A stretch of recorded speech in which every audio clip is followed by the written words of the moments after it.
Hello बच्चों, सब बढ़िया, सब मजे में हैं आप लोग। तो आज हम स्टार्ट करने वाले हैं आपके एमपी बोर्ड का चैप्टर नंबर 1 मैथ्स का। ठीक है, इसका नाम है रियल नंबर। तो पार्ट्स में मेरी वीडियोस आएंगी, याद रखिए पार्ट्स में वीडियोस आएंगी। मैं वन शॉट में नहीं देने वाला हूँ, क्योंकि मैं आपको पूरा डिटेल में समझाऊंगा, है ना। अभी भी सर डिजिटल के जमाने में आप है ना व्हाइट बोर्ड पे पढ़ा रहा हूँ, क्या करूँ यार। मेरे पास व्हाइट बोर्ड है, लेकिन आपकी पढ़ाई में कोई कमी नहीं आने दूंगा। चाहे व्हाइट बोर्ड से पढ़ाऊं, चाहे डिजिटल बोर्ड से पढ़ाऊं, जो मेरे पास है उससे पढ़ाऊंगा, लेकिन आपकी पढ़ाई में कोई कमी नहीं आने दूंगा। बस आप पढ़िए और बाकी मैं मैनेज करने वाला हूँ, ठीक है। समझाने में कोई दिक्कत नहीं होगी, पूरा डिटेल डेप्थ बताऊंगा मैं आपको। पार्ट्स वाइज आप देखते रहिएगा, पार्ट 1, पार्ट 2, पार्ट 3 करके आएगा चैप्टर्स के अंदर। तो ये मेरे वीडियोस का पार्ट नंबर 1 है, याद रखिएगा, है ना। इस पार्ट में सिर्फ हम इंट्रोडक्शन देखेंगे, ठीक है। सिर्फ इंट्रोडक्शन देखने वाले हैं कि चैप्टर नंबर 1 का रियल नंबर जो है उसका पूरा डिटेल में इंट्रोडक्शन क्या होगा। तो हमारा चैप्टर है रियल नंबर्स, ठीक है, ये हमारा चैप्टर है। तो इस चैप्टर के अंदर हम डिटेल में देखेंगे रियल नंबर एक्चुअल में होता क्या है और उसके बारे में जानेंगे। देखो रियल नंबर वाले एक्चुअल में होते क्या, असली वाले नंबर। हम उसका अगर हिंदी ट्रांसलेट करूं, असली वाले नंबर होंगे, बिल्कुल असली वाले नंबर होंगे। लेकिन यहाँ रियल नंबर जो है, सारे नंबर्स को अगर मिक्स कर दे, सारे नंबर, दुनिया के जितने भी नंबर बने वो सारे रियल नंबर के अंदर आते हैं। चाहे आपने 1 2 3 0 कैसा भी नंबर हो, कैसा भी नंबर, सब कुछ रियल नंबर होते हैं। लेकिन रियल नंबर को कैटेगराइज करा हुआ है, अलग अलग तरीके से डिवाइड करा है, तो वो मैं आपको बताता हूँ। रियल नंबर को हमने 2 तरीके से डिवाइड करा हुआ है, ठीक है। पहला है, फर्स्ट जो है हम उसको समझेंगे रैशनल नंबर, ठीक है। क्या समझेंगे भाई, रैशनल। और जो दूसरा है वो हमारा क्या होगा, इर्रेशनल। वेरी गुड, इर्रेशनल, ठीक है। तो हम अब समझेंगे सर रैशनल नंबर एक्चुअल में क्या होता है, रैशनल नंबर क्या होता है। तो बहुत ध्यान से देखिएगा बच्चों, रैशनल नंबर क्या होता है। रैशनल नंबर के लिए 3 कंडीशंस होती है। अगर 3 कंडीशंस कोई भी नंबर फॉलो कर रहा है वो रैशनल नंबर होता है, ठीक है। सबसे फर्स्ट कंडीशन जो है रैशनल की, वो ये है कि कोई भी नंबर हो वो n/d के फॉर्म में होना चाहिए। रैशनल नंबर के लिए शर्त है, ये शर्त होनी चाहिए भाई, रैशनल नंबर अगर पता करना है तो रैशनल नंबर जो है n/d के फॉर्म में होना चाहिए, ठीक है। सेकंड जो है डिनोमिनेटर जो है वो 0 के इक्वल में नहीं होना चाहिए। डिनोमिनेटर 0 के इक्वल नहीं होना चाहिए, सेकंड कंडीशन है रैशनल नंबर होने की। थर्ड कंडीशन जो है n और जो d है, मतलब जो न्यूमरेटर और डिनोमिनेटर है, ये हमारे कैसे होना चाहिए, आर को प्राइम होना चाहिए, ठीक है। क्या होना चाहिए, को प्राइम। अच्छा, को प्राइम नंबर सर क्या होता है, को प्राइम नंबर वो नंबर्स होते हैं जिनका कॉमन फैक्टर ओनली 1 हो। ऐसे 2 नंबर जिसका कॉमन फैक्टर क्या हो, 1। ये तो मैथमेटिक्स की लैंग्वेज में। अब अपनी लैंग्वेज में समझ, ऐसे नंबर जिनके टेबल में कोई नंबर आती ना हो। नहीं समझे सर, समझ में नहीं आ रहा, फिर से मैं समझाता हूँ। क्या है, ऐसे नंबर जो सिर्फ खुद के टेबल में आते हो, अब समझ में आएगा आपको। ऐसे नंबर जो सिर्फ खुद के टेबल में आते हो, उसके अलावा किसी दूसरे टेबल में नहीं आते, वो हमारे को प्राइम नंबर हो जाएंगे। अगर हम कंपेयर करेंगे एन और डी को, हालांकि वो प्राइम नंबर ही होते, लेकिन यहाँ पे 2 है, इसलिए हम उसको बोल देते को प्राइम नंबर। सब सारी बात सुनो। जैसे कि मान लीजिए हमारे पास है 5.6, बिल्कुल है।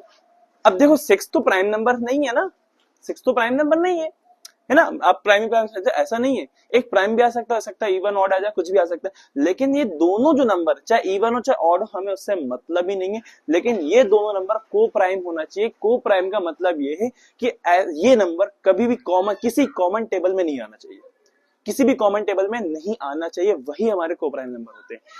अच्छा, मैं यहाँ पे 12 लिख दिया होता तो 12 और 6 को प्राइम नहीं होंगे। क्यों नहीं होंगे सर, क्योंकि 6 और 12 टेबल ऐसा बना हुआ है, ऐसा टेबल बना हुआ है जिसके टेबल में 6 और 12 दोनों आते हो। बिल्कुल है, 6 का टेबल है, 2 का टेबल भी है, 3 का टेबल भी है, तो ये को प्राइम नहीं होंगे। आ रही बात, को प्राइम वही होंगे जिनका कोई कॉमन फैक्टर ना हो। आ रही बात, जिसका कोई कॉमन फैक्टर ना हो, हमारे को प्राइम नंबर होंगे।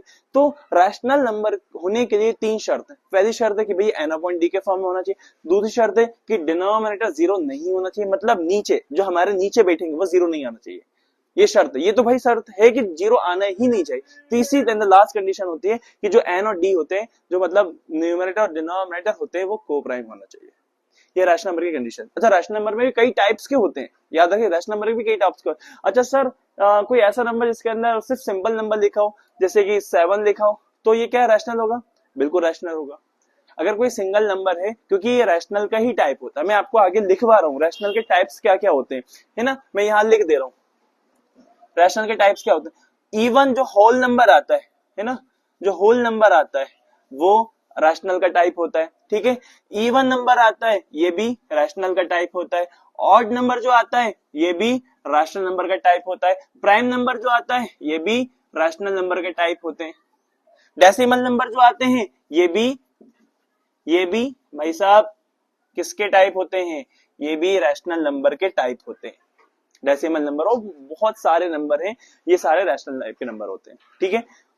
और सर रैशनल की तो कहानी समझ में। इवन नंबर की, सर इवन नंबर क्या होता है? सर इवन होते हैं 2 4 6 8। अब देखो सारे सिंगल नंबर दिख रहा है ना, सारे सिंगल नंबर दिख रहे हैं, क्या ये रैशनल होंगे? बिल्कुल रैशनल होंगे, क्योंकि भाई रैशनल से निकले ही ये सारे, रैशनल से ही निकले।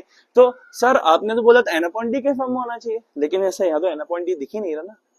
तो मैंने पहले ही बताया, मैं ऑफलाइन वाले वैसे ही बताता हूँ कि जिसका कोई नहीं उसका कौन, जिसका कोई नहीं उसका वन, है ना। मैं ऑफलाइन वाले बैच को अगर देखेंगे तो सबको पता है, मेरा ये डायलॉग सबको पता है, जिसका कोई नहीं उसका कौन? वन। तो जिसका कोई नहीं उसका कौन? वन। अब आप मिला दो रैशनल नंबर की तीनों कंडीशंस को फॉलो कर रहा है, n/d भी है, d 0 के बराबर नहीं है, और n और d जो है आपका को प्राइम नंबर है। तो इवन नंबर होते हैं, ऑड नंबर होते हैं, ये सारे हमारे रैशनल नंबर होते हैं, क्योंकि रैशनल के ही टाइप्स है भैया, रैशनल से ही निकले हुए हैं। अच्छा सर रैशनल को समझ में आ गया, अब बता सर रैशनल क्या होता है? तो रैशनल जो रैशनल नहीं होंगे वो रैशनल होंगे। भाई रैशनल की 3 कंडीशन को जो फॉलो नहीं कर रहा होगा वो तो रैशनल नंबर होगा। आ रही बात समझ में, है ना। अच्छा सर कुछ और चीजें हमें समझना है डिटेल में। तो इरैशनल कुछ एक्सेप्शनल चीज है, मतलब स्पेशल केसेस कह सकते हैं हम, कि जो भी अंडर रूट वाले नंबर आते हैं, जो भी अंडर रूट वाले नंबर आते हैं वो सारे हमारे इरैशनल होते हैं। सर क्यों होते हैं इरैशनल नंबर?